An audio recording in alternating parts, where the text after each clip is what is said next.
पहा नवीन एपिसोड्स एकदम add free. अजून कशी आली नाही आनंदी? शी बाई, आई कुठे गेलीये? जरा कामासाठी बाहेर गेलीये, येईल हा। बाबा पण घरी नाहीये। बाबा बाबा पण कामासाठी गेलाय, येईल। वॉटर बॉटल कुठे माझी? वॉटर बॉटल थांब थांब, मी बघते, थांब हा। आतू देते हा वॉटर बॉटल। हा टाय टाय कुठे? अरे देवा, टाय तिथेच असणार तुझ्या रूम मध्ये, नाही का? हा काय झालं आता? प्रोजेक्ट पण नाही झाला। आनंदी असते तिने केला तरी असता। बाबा पण नाहीये घरी करायला। हा हे वॉटर बॉटल, वॉटर बॉटल। मी टाय बघते। हा हा बघ बघ।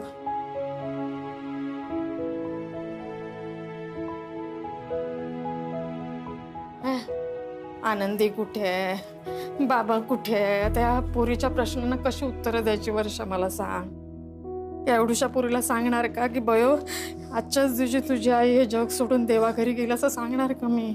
कसं वाटत? पोरकी झाली पोर माझी, बापानं सांभाळलं, जीव लावला, पण बाप तो बाप ना शेवटी। आईचा जीव बाप लावू शकतो का? नाही। नशीब आनंदी भेटली आईच्या रूपाने, तिनं माया लावली। पण राघवाचं काय? अजून तर रमाच्या प्रेमातून बाहेर पडला नाही, अडकलाच आहे तो।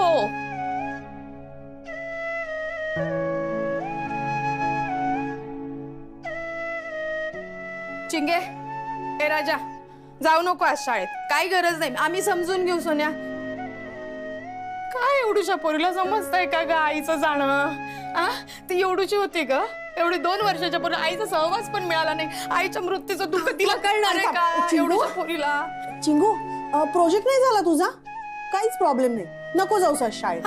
हा, आपण एक काम करू, आपण ना काहीतरी छान खायला मागवू, चालेल? हा सोनू, किंवा किंवा तू आणि मी बाहेर फिरायला जाऊ, मस्त मजा करू, काय म्हणतेस? हे पण चालेल। ए चिंगू,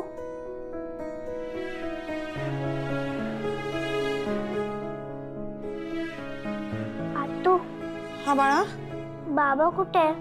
त्याला बोलव ना, मला बोलायचंय त्याच्याशी।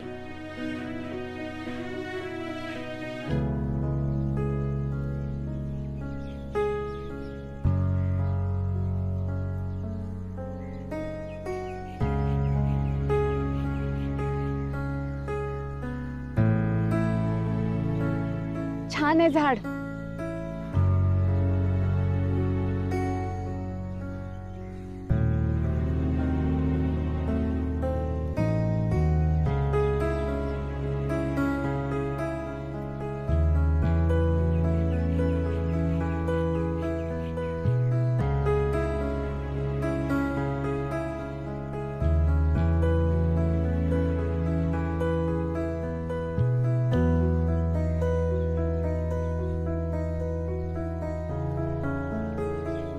खरंच खूप छान आहे झाड।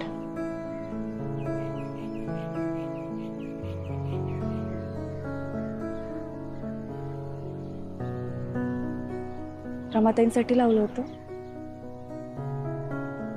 मला सांगायचं ना, मी पण आले असते तुमच्यासोबत। मला एकट्याला यायचं होतं।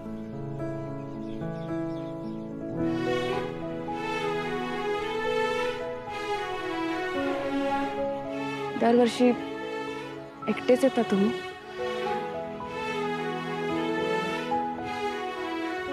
त्यांच्या आठवणीत येता तुम्ही इथे? 6 वर्ष झाली आहेत माझी रमा गेली, तिच्या अस्थी घेऊन ते विसर्जित करण्यासाठी मी गेलो होतो, पण नाही हिम्मत झाली माझी। त्या अस्थी मी पाण्यात विसर्जन करणार आणि पाण्याच्या प्रवाहासोबत ती कुठे जाईल, किती लांब जाईल, असं वाटत होतं की माझी रमा माझ्यापासून अजून खूप लांब जाईल। त्याचा शेवट मला माहित नाही। मी नाही सोडू शकलो माझ्या रमाला एकटी, तर तिला एकटीलाही प्रवास करता आला नसता।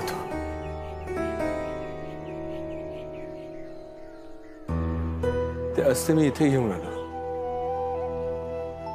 इथेच त्या पुरल्या, त्यावर हे झाड लावलं। 8 वर्षामध्ये इतकं बहरलंय हे झाड.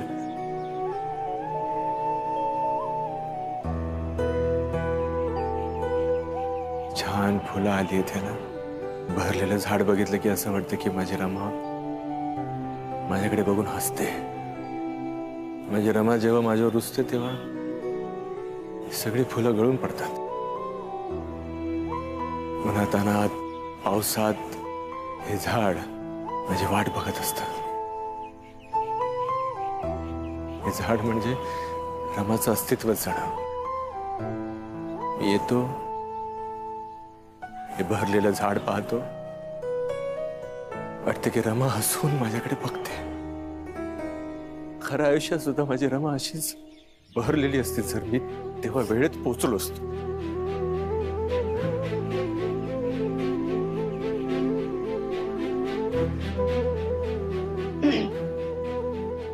पण आता छान बहरलंय झाड, किती छान दिसतंय. आता घरी जाऊयात आपण. आणि तू जा बरं घरी. मी तुमच्यासाठी आलीये, एकटी नाही जाणार. आणि मी घरी याच्या मनस्थितीत नाहीये. तू यात पडू नकोस, तू जा. मी थांबते ना, मी वाट बघत बसते तुमची. आणि ते माझं डोकं शांत झालं की मी येईन, तू जा.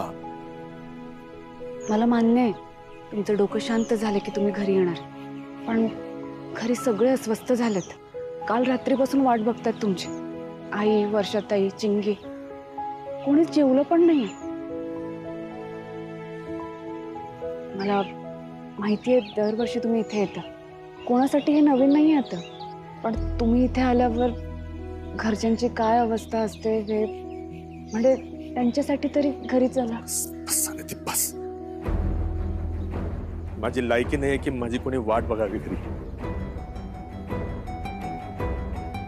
खूप वाईट माणूस मी आतापर्यंत फक्त चुकाच करत आले आणि सगळं काही गमावून बसलो. माझ्या आयुष्यामध्ये जे जे काही चांगलं आलं तर प्रत्येक गोष्टीला मी गमावून बसलेलं आहे.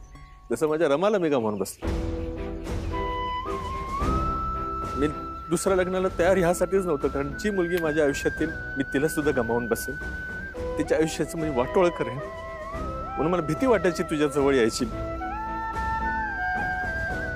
मी आज तुला सांगतोय, तू माझ्यामध्ये इन्व्हॉल्व्ह होऊ नकोस आनंदी. तू जा. तू माझ्या आयुष्यात आलीस, तुझ्या आयुष्यामध्ये वाईटच काहीतरी घडेल. माझ्यामुळे तुला त्रासच होईल. तू जा. रमाच्या बाबतीत जे घडलं ते तुझ्या बाबतीत नाही घडायला पाहिजे, कुणाच्याच बाबतीत नाही घडायला पाहिजे.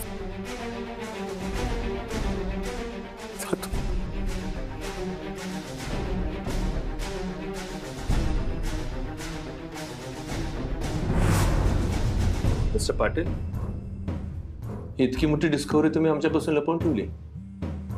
कसा काय विश्वास ठेवायचा तुमच्यावर? उद्या कोर्टात केस आहे आणि तुम्ही म्हणता हे आता सापडलं, असं नाही चालत. याचा अभ्यास करावा लागणार आहे. माझा डिफेन्स तयार करण्यासाठी मला वेळ लागणार आहे.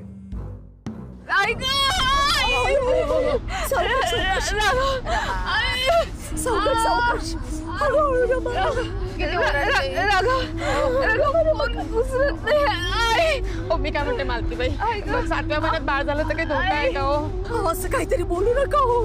काही नाही होणार रमा, सावकाश. नाही केवढे ओरडते. फोन लावून दे रमा, फोन राहू दे ना बाळा आता.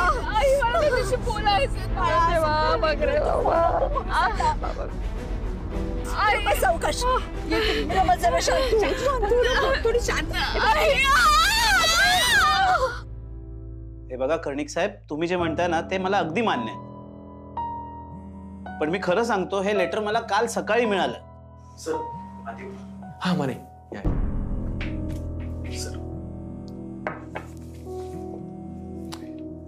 थँक्यू माने. ऐका ना, तुम्ही एक काम करा, 100 पाणीपुरी मागून ठेवा. ही माझी मीटिंग संपली ना की मी निघणारच, मी घेऊन जाईन सोबत. रमाला हवेत, तिला डोळ्याला लागलेत पाणीपुरीचे. हो मागवतच आहे. नक्की माग. हो. आणि हे काय, हे लेटरचं म्हणजे कसं काय करायचं सांगा बरं तुम्ही. बघा मिस्टर पाटील, असं नाही चालत. आता उद्या कोर्टात हे सादर नाही करू शकत आपण. आपल्याला पुढच्या तारखेला सादर करता येईल. पण उद्या जर का कोर्टाने निकाल दिला, काय करायचं सांगा? हे स्टडी करावं लागतं, क्रॉस चेक करावं लागतं, त्याला वेळ लागतो.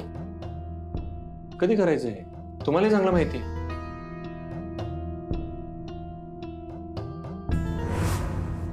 रमा मला सतत कॉल करत होती, पण मला समजलंच नाही. तिला पाणीपुरी खायची होती, ती पाणीपुरी तेवढी मी तिला नेऊन दिली की माझी जबाबदारी संपली असंच मला वाटत होतं. जबाबदारी अशी संपते? रमाच्या बाबांना मी वचन दिलं होतं की तुमच्या मुलीची मी जबाबदारी घेतली, ती मी नीट पार पाडेन, मी तिला सांभाळेन. मी चिंगीची जबाबदारी घेतली. काय करतोय मी? काय केलं मी? मी कुठल्याच नात्याची जबाबदारी घेण्याच्या लायकीचाच माणूस नाही. रमाच्या मृत्यूला मीच जबाबदार आहे. मी तो एक फोन कॉल जर का उचलला असता तर माझी रमा आज माझ्या सोबत असते.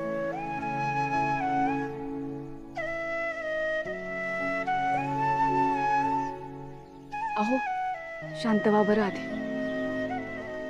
घरी चला, जाऊयात आपण. अरे तू जा. अहो तू जा प्लीज.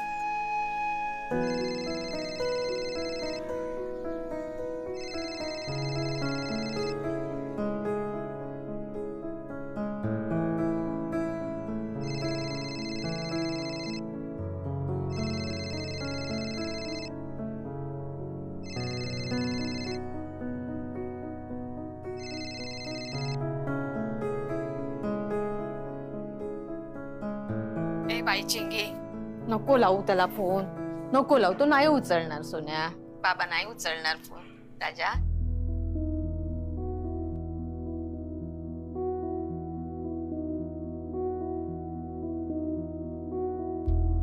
बाबा येणार आहे लवकर, वाट बघते मी तुझी.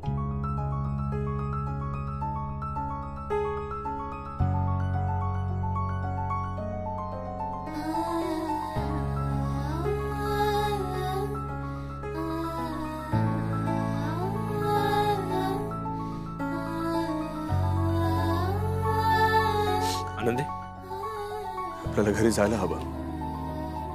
माझी माणसं माझी वाट बघतायत.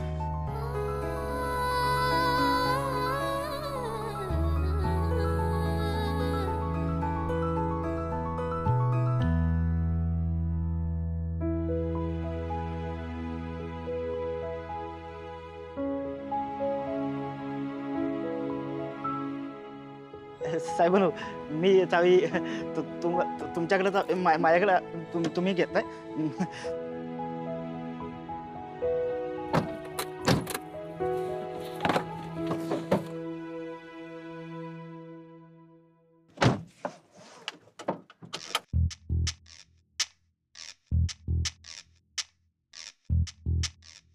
बबन. हा हा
तुझी खूप वाट बघितली रे राघव, खूप वाट बघितली तिने.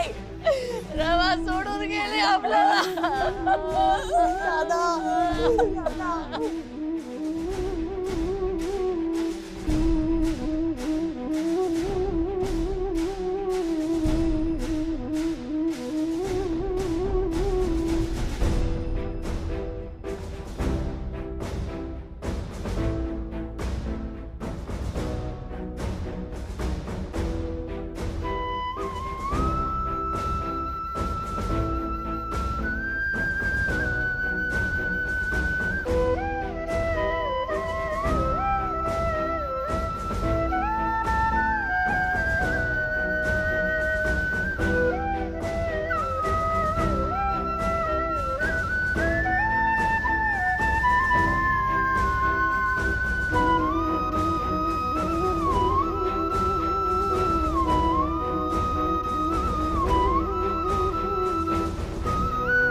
आज 10 दिवस झाले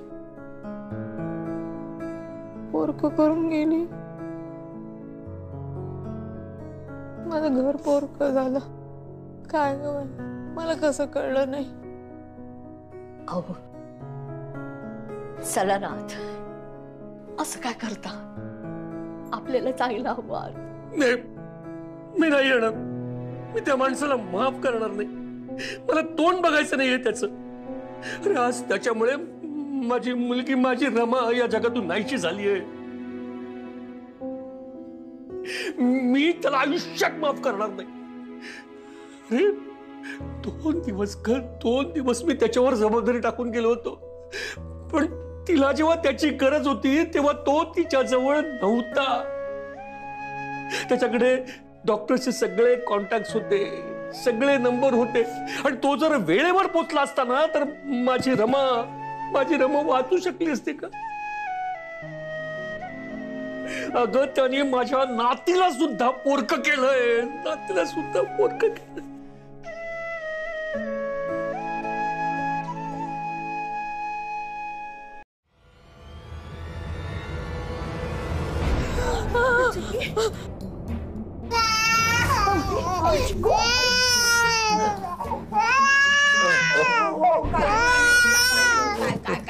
काय नाही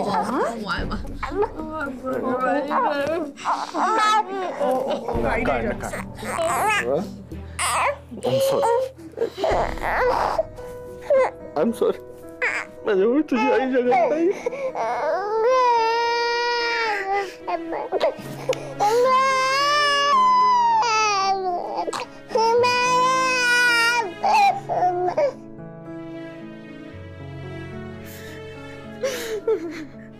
माझ्यामुळे तुझ्या आईला कधीच नाही भेटू शकणार होता.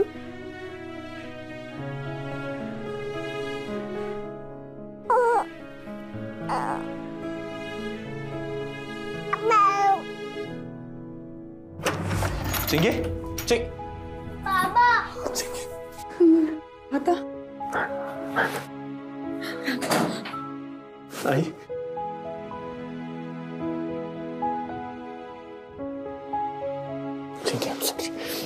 I'm so sorry. माझ्यामुळे तुझी आई या जगात नाहीये. माझ्यामुळे तू तुझ्या आईला कधीच बघू शकत नव्हतास. I'm sorry. आनंदी ऐक ना, राघवला असं वाटतंय की त्याच्यामुळे मी गेली 8 वर्ष त्याच्या मनात हा सण कायम आहे. त्याला सांगायला हवं की त्या सगळ्यात त्याची काही चूक नाही.